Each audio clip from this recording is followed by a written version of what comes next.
Olá meus amigos, olá minhas amigas, vós que me acompanhais pelas redes sociais. Sabeis que quando eu estou aqui para fazer um vídeo é para ajudar você. Hoje eu quero prosseguir com o estudo de Romanos capítulo 10. Vamos continuar analisando este capítulo dentro da mais pura e sincera interpretação, à luz da verdade, a exegese nos auxiliando para nos dar suporte no entendimento das Santas Escrituras. Bem, eu trago em pauta essa analisação de alguns textos porque nós estamos aí diante de um paradoxal de enganos, de mentira, de grandes enroladas, falcatruas romanas, falcatruas religiosas, um povo que vive à mercê da esculhambação, que não estão nem aí com a verdade, o que pretendem mesmo é enriquecerem, é ganharem muito dinheiro, é ter muitas amizades, é serem artistas e por aí vai. Então abra lá a sua Bíblia, se quiser, porque a minha já está aberta aqui em Romanos capítulo 10. Se há algum versículo que nós já sabemos, que você já sabe, não precisamos de analisar, tudo bem, a gente passa. Vamos lendo e nós vamos entendendo e vamos mostrando a verdadeira interpretação, a essência da verdade, sem sofisma. É assim que o servo do Eterno tem que se comportar. Bem, mas que diz: a palavra está perto de ti, na tua boca e no teu coração.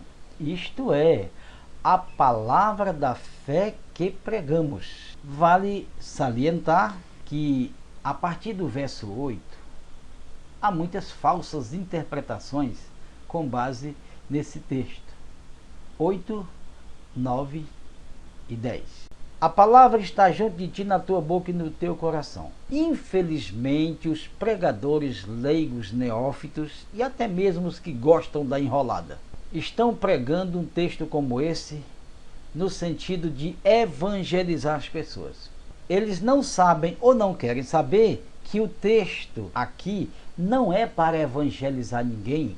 Então, a conscientização que o Shaul estava trazendo para os judeus naquela época era de que o Messias era o seu Salvador, foi ele que veio para dar fim aos ensinos tutoriais da Torá que levava o judeu até ao descendente de Abraão, como está escrito em Gálatas capítulo 3.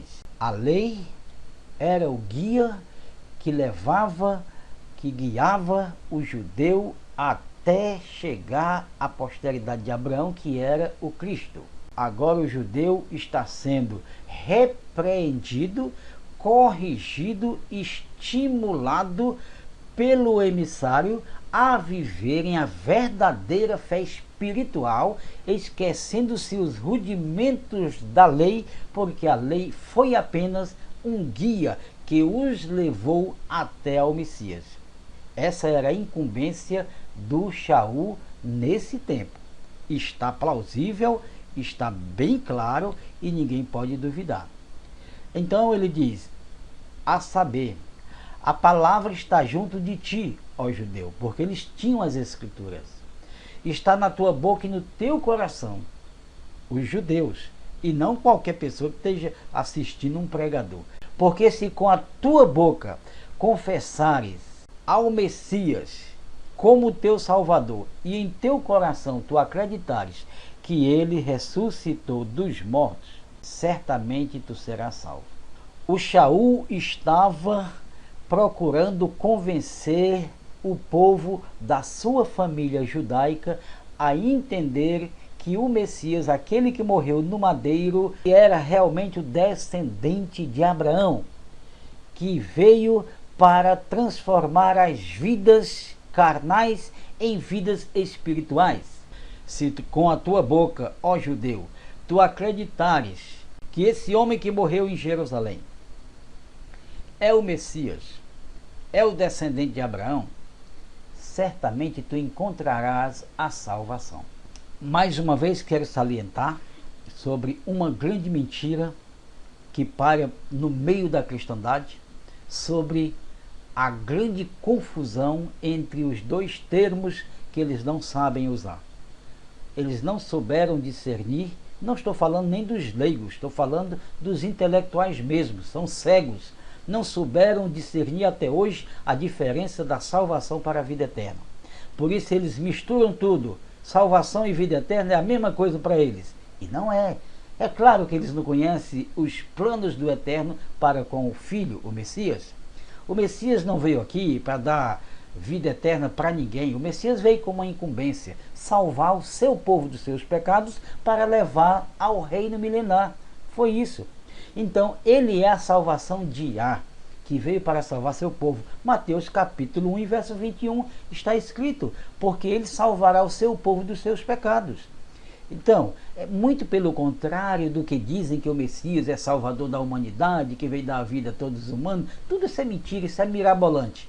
A função do Messias é dar a salvação, que quer dizer limpar, purificar, aprontar para levar ao reino milenar todos aqueles que o Pai entregou em suas mãos. Essa é a função do Messias. E depois ressuscitar todo aquele predestinado à vida eterna. Essa é a função do Messias. Bem, ninguém entende, mas vamos ver se vão entender a partir de agora, porque do contrário não poderão se encontrar com o Messias cheio de mentiras, cheio de enganos, sem saber o que estão fazendo, ok? O verso 9. Porque se com a tua boca confessares ao Senhor e crendo nele, então tu serás salvo. Ele não está mencionando vida eterna, porque o judeu que era descendente de Abraão tinha a vida eterna por promessa. Então a promessa da vida está em Romanos 6, 23. O salário do pecado é a morte, mas o presente gratuito do Pai é a vida eterna no seu Filho. Então essa é a promessa dada ao povo de Abraão e também aos predestinados gentios que fazem parte da mesma família. Ele não estava falando de vida eterna, meus amigos, estava falando da salvação. Salvação é um ato de livramento e quem promove esse livramento é o Messias, salvando você dos pecados da ignorância, da estupidez, da mentira, dos enganos, dos sofismas e levando você prontinho para o reino, reinar com ele durante 1000 anos. É isso, salvação é isso. Então o Shaul estava aqui tentando salvar alguns da sua família para entregar ao Messias, para que eles pudessem também reinar com o Messias. O verso 10 diz: é com o coração que se crê para a justiça e com a boca que se faz confissão para a salvação. Então isso quer dizer, o Shaul estava dizendo aos seus contemporâneos que aquele que confessasse que quem morreu no madeiro foi o Messias, então esse reconhecedor teria a salvação dos seus pecados. Para quê? Para poder estar preparado e reinar com o Messias durante 1000 anos. Aquele que não aceitou o Messias, o judeu que não aceitou, ele continuou tendo a vida eterna porque ele é povo eleito do Eterno. É o povo eleito para viver em Israel. Então, sem sombra de dúvida, salvação é uma coisa e vida eterna é outra. Porque a Escritura diz: ninguém que nele crê será condenado. Quem nele crê, isso a mensagem de João para os judeus. Eles não estavam falando para nós, mas para os judeus. Quem nele crê, quem acredita no Messias, não é condenado. Preste bem atenção, o termo aqui já é direto. Quem nele crê não é condenado, mas quem não crê já está condenado, porquanto não crê, não acredita no nome do unigênito Filho do Pai. Agora vamos para o verso 11 e veja, a Escritura diz que ninguém que nele crê será confundido. Por que existem milhões de confusos na Terra? Você quer saber onde está a maior confusão da Terra? Dentro das religiões. Se todos acreditassem ali no Messias, não seria uma unidade? Todos não teriam o mesmo pensamento? Todos não falariam a mesma língua como os emissários? Por que existem milhões de religiões fragmentadas neste mundo? Porque ninguém acredita. Cada um forma a sua religião e acredita naquilo que quer acreditar, e não no Messias. Porque João revelou para nós outros, em João capítulo 7, verso 39, ele diz: quem crê em mim, disse o Mestre, como diz a Escritura.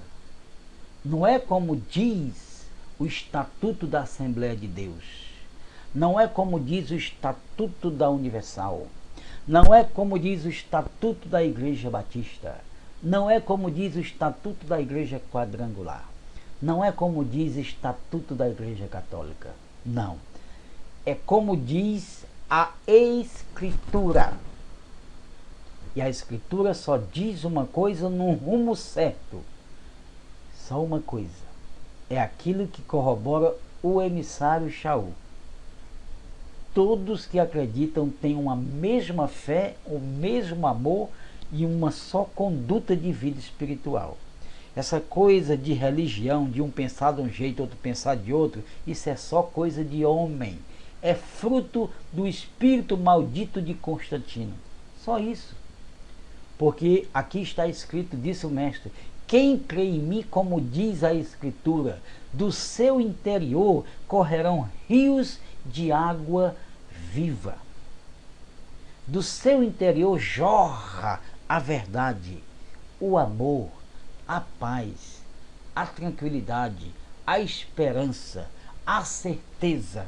Jorra dentro dessa pessoa tudo isso de bom, porque ele acredita no Messias, como diz a Escritura. Mas infelizmente nós vemos aí pessoas acreditando no que a sua igreja diz, no que o seu pastor diz. Voltemos para Romanos capítulo 10, observemos o verso 12. Porquanto não há distinção entre judeu e grego, o mesmo Senhor o é de todos, rico para com todos os que o invocam. Porque todo aquele que invocar o nome do Senhor, esse será salvo. O que diz as nações religiosas? Que aquele que invocar o nome do Senhor vai para o céu. Que mentira, não é mesmo? Aqui o termo é salvação e não vida eterna. Se você invocar o nome do Senhor, você obterá salvação plena. Vale salientar uma verdade aqui que deve ser esclarecida. Todo aquele que invocar o nome do Senhor será salvo. Você já leu isso aqui milhões de vezes. O nome do Senhor. Agora eu te pergunto, como é que você vai invocar para ser salvo se o nome do Senhor, o nome do Altíssimo, não foi divulgado entre as nações? Sabe como chama o nosso Eterno? De Deus e Senhor. Esse não é seu nome. E aqui está escrito que você recebe a salvação se invocar o nome dele. E você conhece o nome dele, você sabe do nome dele. O nome dele não é Deus como você tem chamado. O nome dele é Yahweh. Você já conhecia? Agora, se você invocar o nome do Senhor, você pode ser salvo de muitas coisas do mundo que atrapalham a tua vida espiritual e moral. Mas precisa conhecer o nome do Eterno. E o verso 14 corrobora. Como, pois, invocarão aquele em quem não crerão? E como crerão naquele de quem não ouviram falar? E como ouvirão se não há quem pregue? Como é que você vai invocar o nome do Eterno se você nunca ouviu o nome dele? Como é que você vai invocar o nome do Eterno se não há quem pregue para você o nome do Eterno? Como é que você vai obter, alcançar esta salvação se ninguém falou para você o nome do Eterno para você invocar? Você está invocando um Deus. E esse Deus não vai te socorrer. Porque o Deus que você clama não existe. Existe o Deus de Abraão, o Deus de Jacó, o Deus de Isaac. Mas esse Deus singular que as nações clamam e conhecem não é o verdadeiro Deus de Israel. porque o Deus de Israel, ele é Yahweh, e o seu filho Yahushua. Essa é a verdade, doa a quem doer.